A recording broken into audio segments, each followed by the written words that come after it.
Well, good morning, everybody. It's Sunday morning, the 14th of July. Yeah. And I'm doing my Sunday morning walkabout to kind of bring you up to date what's been happening this last week. Of course, as you can see, all the compost rows are pretty close to being ready for planting.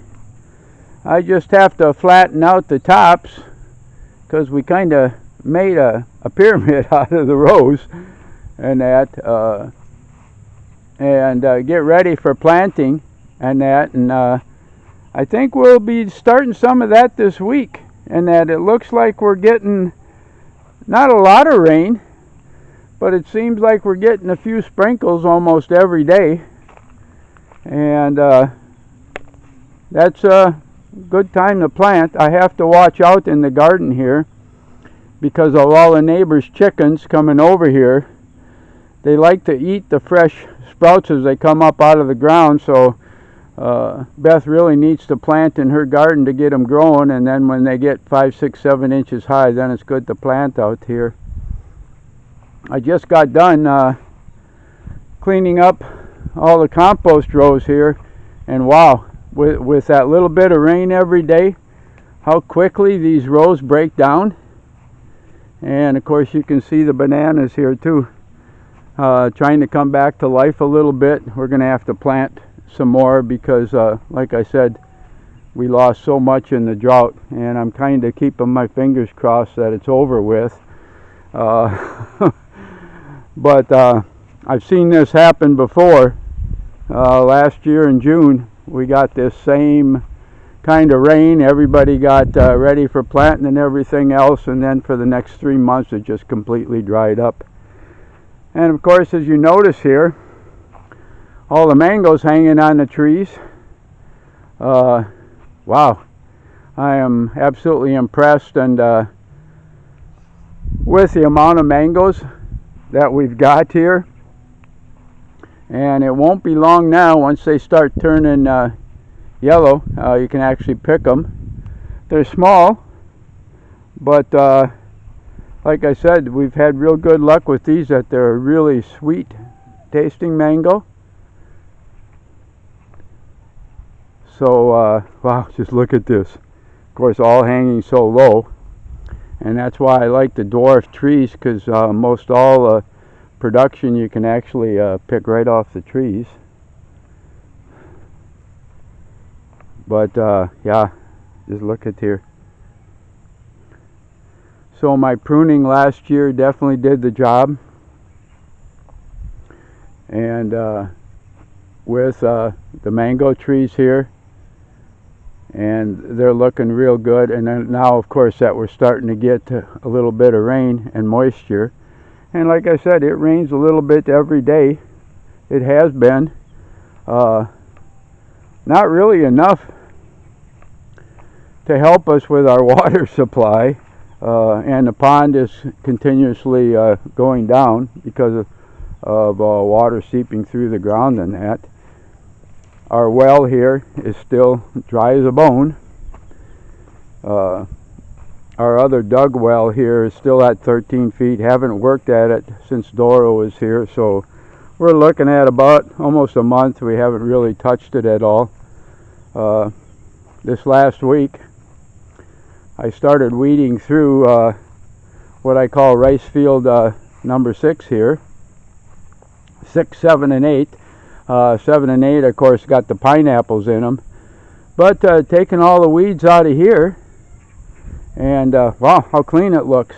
And I want to do that with all the rice fields here, for the simple reason that get the weeds while you can get at them.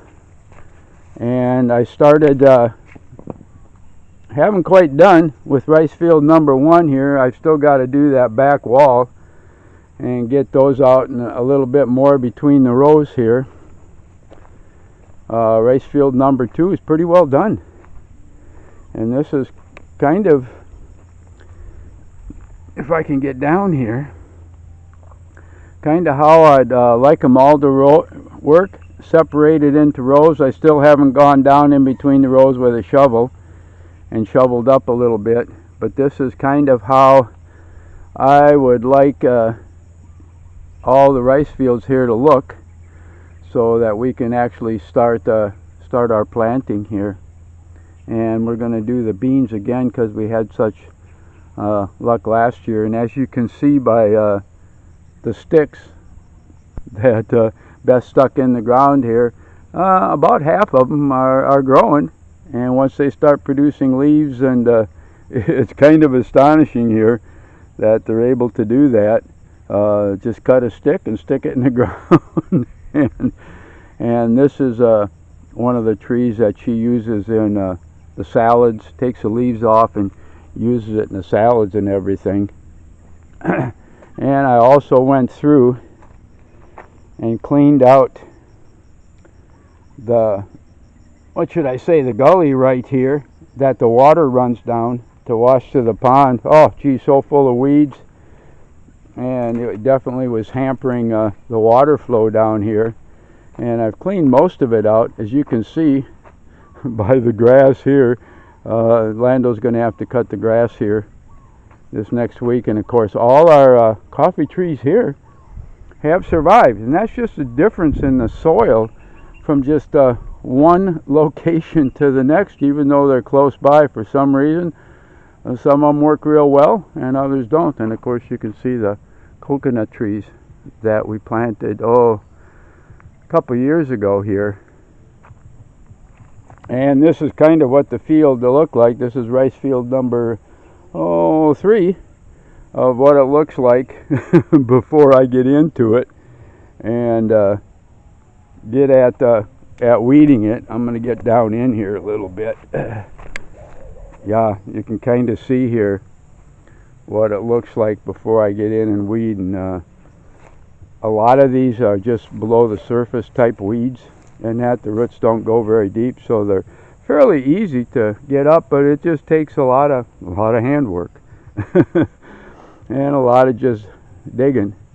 But you can see what it looks like when it's done. So I'll be doing that this week too, and I want to do all these rice fields here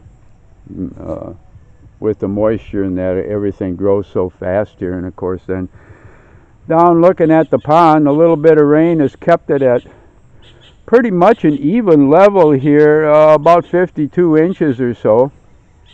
And maybe today we'll start throwing some Filipina in there.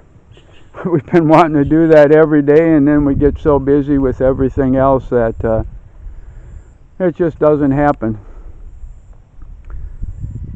So that's been a major portion of the work this last week. And of course Lando cut up more rice hay, and we finished mowing all the lawn and raking up the leaves. So we've now gone through it once completely, and of course bagging everything up and carrying it back up here, because all that grass and leaves will go into the compost piles. And as you can see from the 43 loads I had in here, we're down, but it'll last us probably a little bit into August here. And here's all the weeds that I pulled from down in the rice fields. And of course there's the cut grass hay and rice hay, and here's all the leaves and stuff and the cut grass from raking down below. We got 8 bags here, and probably 2-3 more I need to haul up. But the place looks pretty nice, and I like to keep it that way. I'm pretty particular on how our property looks. I don't let the jungle, at least I try not to let the jungle grab hold again.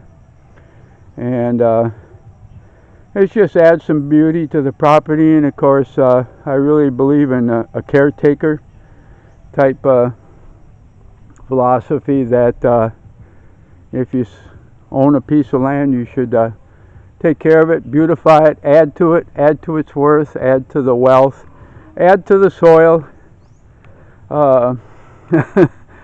Like I said, I don't think you can really own a piece of property. You didn't make it. It's not like you build something out of something else, and when it comes down to it, you really don't make any of it. So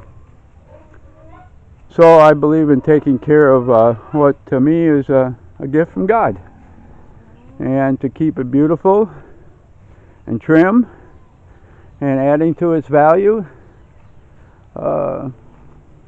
Yeah.